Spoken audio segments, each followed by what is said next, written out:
Take my hand and let's fly. Leave this place.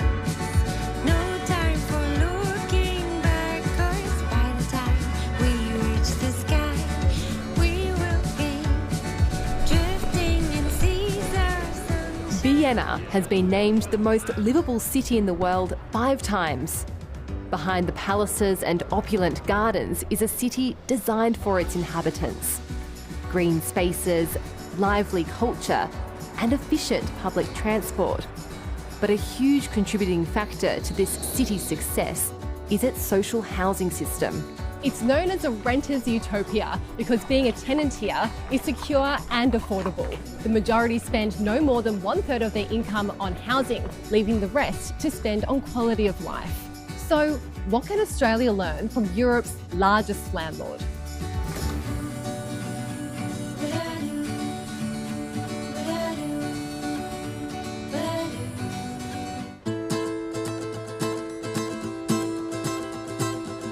This is one of Vienna's most desirable neighbourhoods.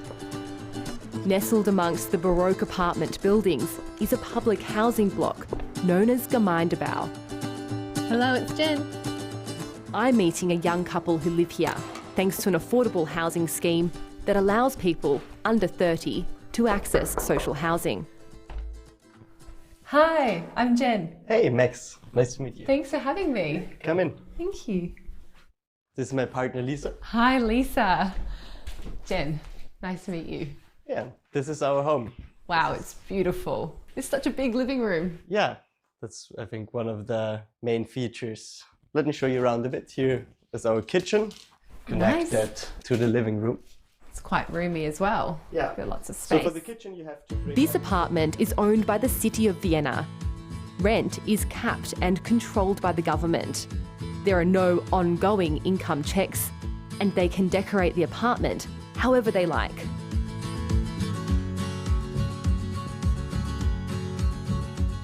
So how much do you pay for this apartment? So we pay about 640 euros per month. Wow. It's about a quarter of our income together.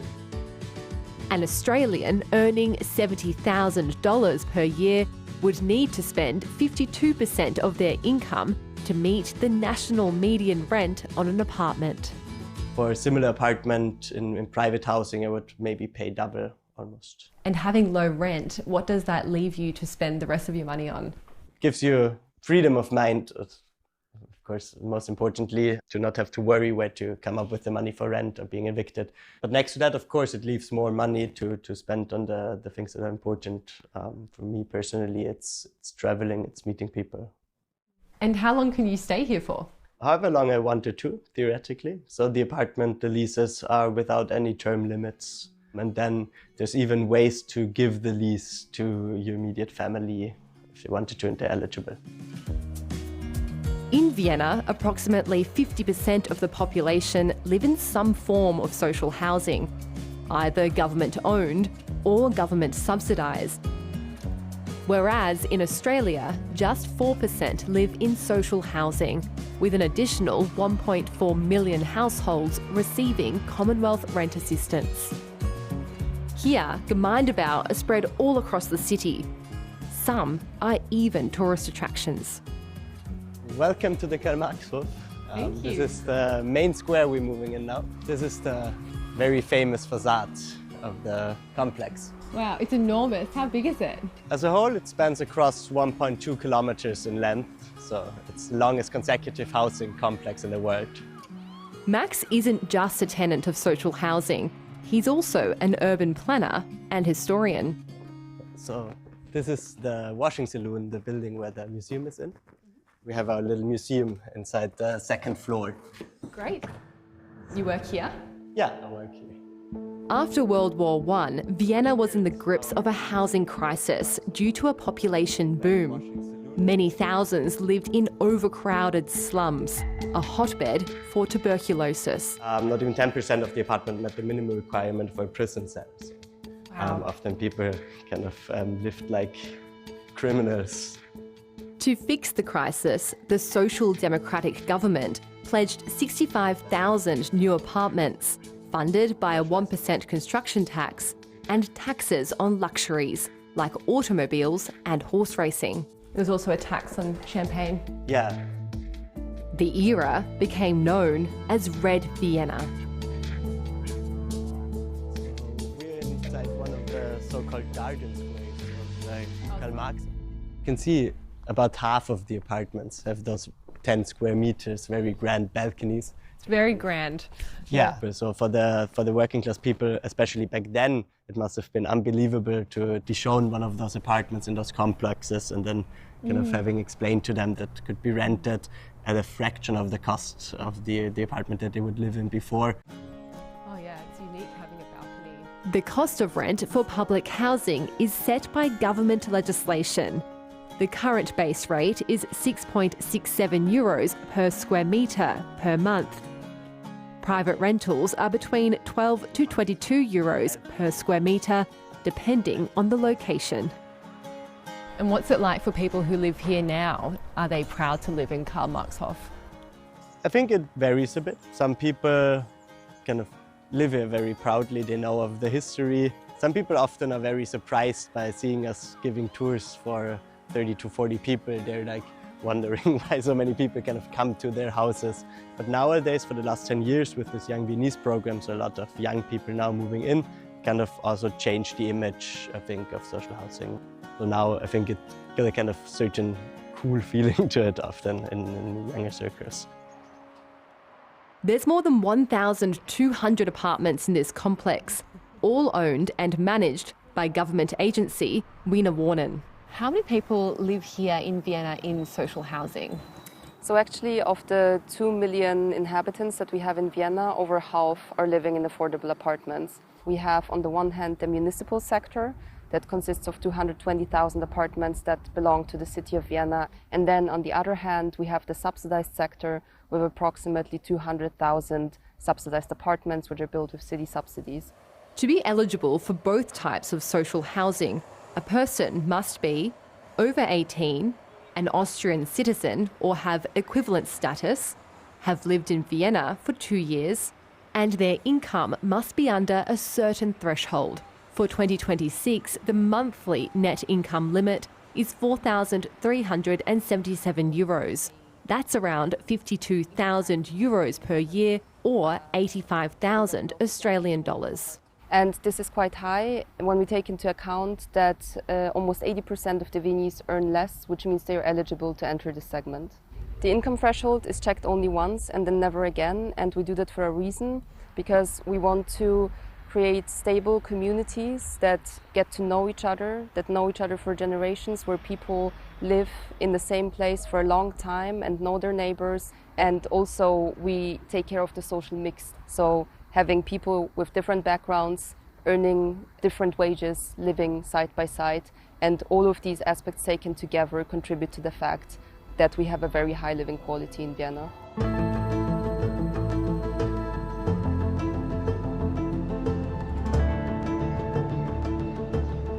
Alte Erla is a subsidised housing complex on the outskirts of the city. It was built in the 1980s and designed by famous Austrian architect Harry Gluck. One thing Harry Gluck talked about a lot is he said, okay, how do very rich people, how do they actually live? They have a lot of green, they have access to water, they have access to fresh air, and they have a good view. And he thought about how could we make this achievable for the most people at the time and affordable at the same time. 10,000 people live here. Anahita was a resident in the early 2000s. So what was it like growing up here? Growing up here, I had a lot more autonomy than a lot of my friends did who grew up more in the inner city, because the buildings are surrounded by these huge parks. We could really go out on our own. We could walk to the kindergarten by ourselves. And is it built in such a way that you don't need to leave? Yeah, it's conceptualized as a satellite town, basically. Anahita still has links to this housing complex, and a close friend has given her the keys to her 2-bedroom apartment. So this is a very typical, very dark corridor, not very inviting, not very friendly. But this was actually done on purpose because the architect believed that all the areas that are reached by natural sunlight, they should be used for living areas and not corridors that you spend 10 seconds a day in. You see, this was 10 seconds. Yeah, using the space well. Exactly. So now we're entering a light flooded flat.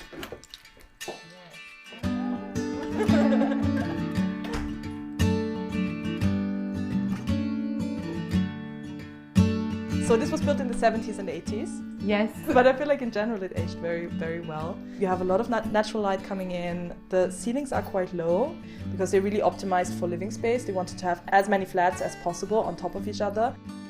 So this is a sort of office area. Yeah, huge study.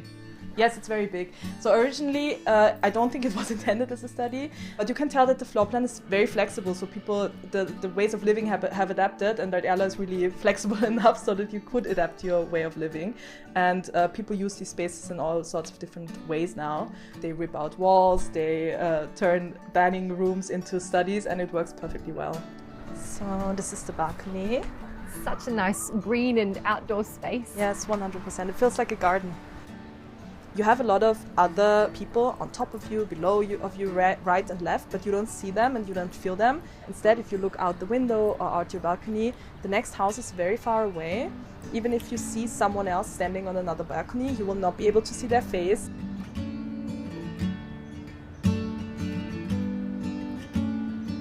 This complex was built and is managed by a non-profit housing association. Rents are calculated to cover the costs of construction and maintenance. Any surplus funds must be reinvested into new housing construction. In return, the Housing Association receives government support, like low-income loans and tax exemptions. In this scenario, there's no landlord or property developers getting rich, which has a price dampening effect across the entire rental market. So there are a lot of people who are really proud of the city for having this social democratic past and also sometimes present, who really closely feel attached to these ideals and to these utopian ideals. But other people still have more conservative views of housing and see this as a compromise, basically. The social housing system here was born out of socialism, but recently Austrian politics has shifted to the right. In 2024 parliamentary elections, the far-right Freedom Party got the highest percentage of votes with almost 29%. Ich möchte mit euch gemeinsam die Richtigen schützen und das ist die eigene Bevölkerung. Und deshalb Remigration für all diejenigen, die glauben, sich nicht an unsere Regeln halten zu müssen. However, they were unable to form government, so a coalition of three centrist parties emerged. In March 2025, the new government temporarily suspended family reunification visas for refugees, citing overstretched social resources. Migrant advocates say there's growing anti-immigration sentiment here, and racism has become normalised. But has it always been like this? Hello. Hi, Estra. Hi. Thank you for meeting me here. Of course. Welcome in Vienna. Thank you very in much. the 16th district. Thank you. So where did your parents live? Where do they live?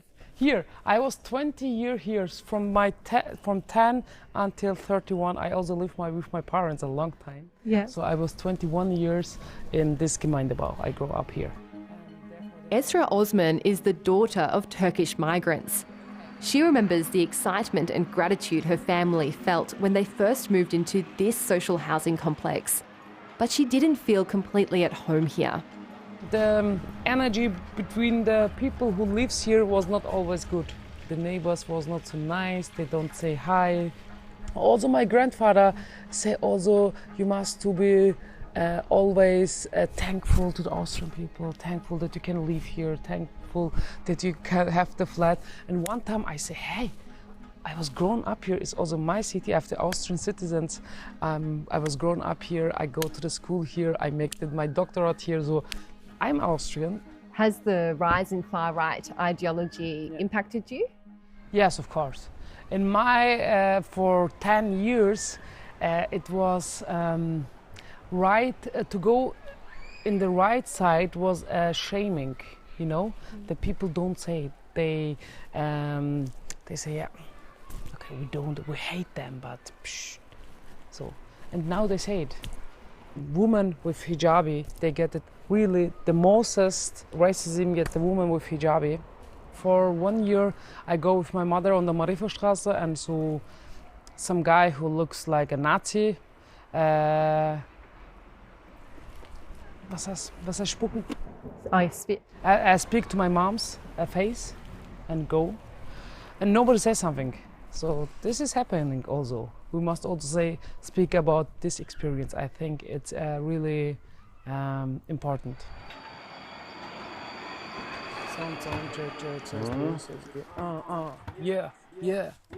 Yeah, super, aha. Nie wieder, dieser Spießer, ich spür den Fieber, du bist hier nur ein Mieter, ich immer ein Krieger. Ich schon immer ein Krieger. Nochmal, einmal. Ich mach wieder Teilshaft auf. Esra has a PhD in fine arts and earns a living as a rapper and artist. Her music draws heavily from her experiences growing up in Austria. I'm a part of S-Rap, music rap duo from Austria. We are 2 siblings, it's my brother and me, and we make music about migration, feminism, gentrification, about Gemeindebau. And this is our studio. Es wird langsam Zeit, warte mal, mich zu äußern zu dieser Scheiße, Mann. Bin neue Kabadaie aus Although Esra experienced discrimination in Vienna, she also credits the city's unique social housing system for giving her opportunities. Without stable and affordable rent, she says she wouldn't be able to pursue a career in the arts. And what's your living situation? Like, how much do you pay in rent? I pay until I have just also one room, it's also my bedroom, and one kitchen, and I pay 350 like this, approximately 350 in a month. 150 euros in a month? Yes. For rent? Yes. I must say, Vienna have 2 faces for me. It's the face of pain and is the face of opportunities. I think everybody in this life should have right to have a good flat. And I think Gemeindebau gives the people a right to live also good. You know, you don't see it everywhere. In other states, if you are poor, you see also in your flat that you are poor. Here, the Bau is not like a poorness, you know what I mean? And this make you also in one quality with the other people, and this is really important.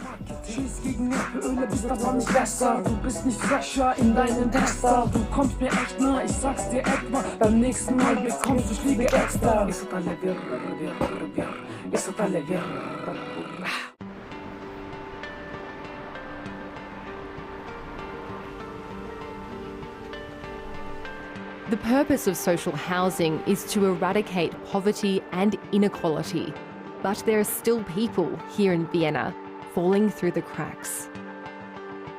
In recent years, Austria's asylum intake has been among the highest per capita in the European Union, though this trend is declining. Currently, there are about 26,000 asylum seekers here. I've come to meet a Syrian family who arrived in Vienna in 2022 and are stuck in housing limbo. نحن اجينا عن طريق الغابات غابات بلغاريا وغابات صربيا ووصلنا على هنغاريا بعدين على النمسا. زوجتي كانت حامل، ما كنت مفكر انا باللجوء اطلاقا، لا انا ولا زوجتي، بس وقت اللي صار عندنا حمل والوضع بسوريا حرب اضطرينا نعمل لجوء هون.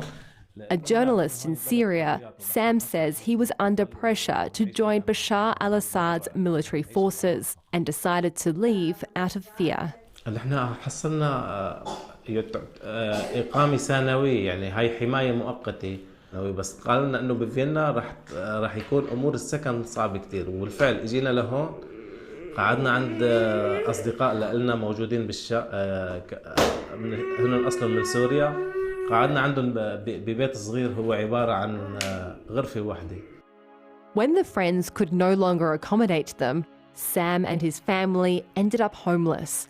and begging on the street. They eventually turned to this social housing organisation for help.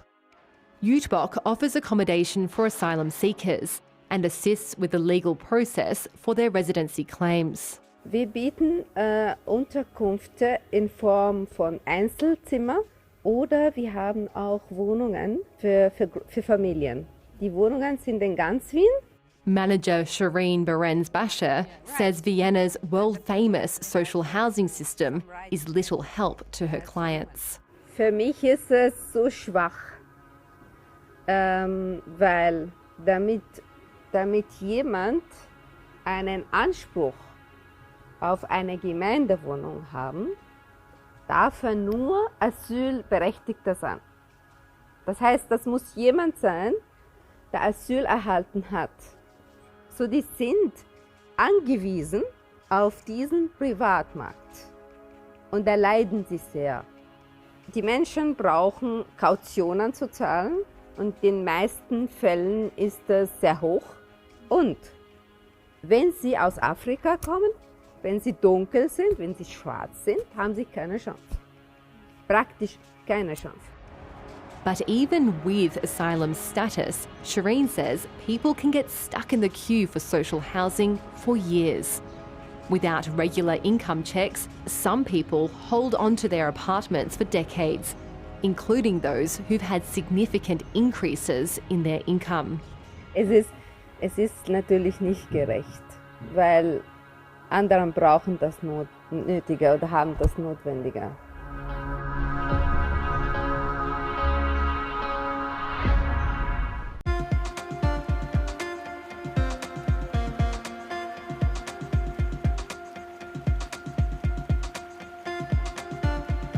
Vienna has one of the largest stocks of affordable and social housing in Europe. But it's also one of the fastest growing cities, putting the system under pressure. Just north of the city is a huge urban development project called Aspern Seestadt, aimed at easing some of that pressure for the future. It's built on a former airfield, and when all building phases are completed in 2030, it will house 25,000 residents. Hallo. Hallo. Hallo. Wie heißt du? Jakob. Oh, ich bin Jennifer. Hallo. The Poisel family recently moved in after eldest son, Simon, enrolled in a newly built school for disabled children. Das erste Mal die Seestadt gesehen und haben gesagt, wow, das ist wie Urlaub und es ist so modern alles und so große Gehsteige und so wenig Autos und keine Hürden für ihn.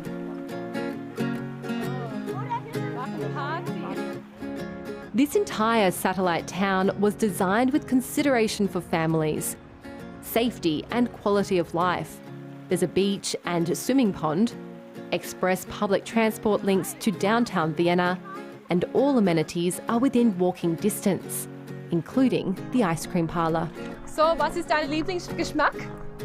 Hannes, Kaugummi-Eis. Oh, wow. 60% of the residential development here must be allocated to subsidised housing, with the remaining 40% set aside for the private market. Wieder heim.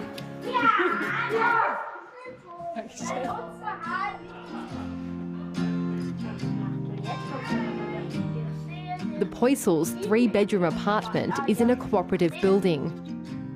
It was built with some funding from the city of Vienna.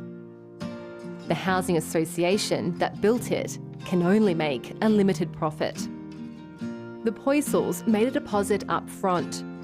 This guarantees them ongoing capped rent, and they get a say in how the apartment was designed and how it's managed. Das ist der Raum von Timon, der liegt im Pferde. Jetzt haben wir das Thema Pferde ausgewählt und er hat auch seine Lego-Welten hier aufgebaut. Süß. Das ist sein Reich. Das ist das Badezimmer, wo wir auch die Türen vergrößern lassen konnten vor dem Einzug und eine Badewanne mit Einstieg einbauen konnten, damit sie barrierefrei ist und zwischen Simon zugänglich ist. Ja, und das ist unsere große Wohnküche mit, genau hier unsere neue Küche, mit Esstisch, wo eben gespielt und gelernt und gegessen. Großer Balkon? Ja. Und zwei? Hier gemütlich sitze ich dann zum Morgenkaffee und hier. Und was ist die Miete hier? Die Miete sind 1.300. Pro Monat? Pro Monat, genau. Also es ist für Wien günstig. Das Leben geht sich gut aus, also weil die Mieten eben nicht so hoch sind, ist es definitiv sehr leistbar. The rent is equivalent to just over $500 Australian dollars per week for 3 bedrooms. But getting this apartment meant being accepted by the cooperative to make sure the family would be a good fit for the community here. Und da mussten wir uns bewerben und haben eben 7 Fragen beantwortet und mehrere Treffen gehabt. Und dann hat eben der Verein entschieden, dass wir gut zu ihnen passen und wurden aufgenommen. Es ist kein befristeter Vertrag, es ist eine unbefristete Miete. Und solange es uns gefällt und das wird es, denke ich, noch sehr lange bleiben wir hier.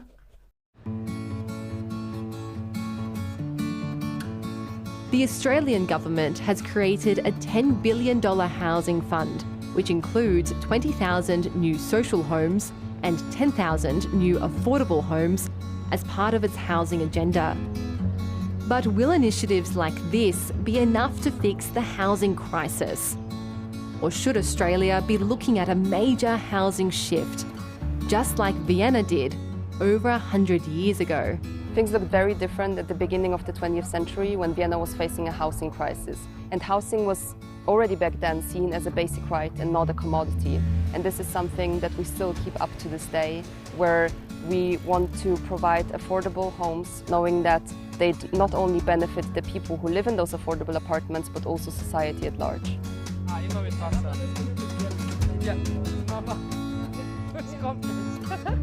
have a rich life, but I'm not rich.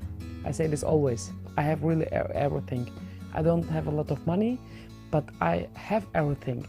I make art. I have a flat for me, it's warm, I have shower.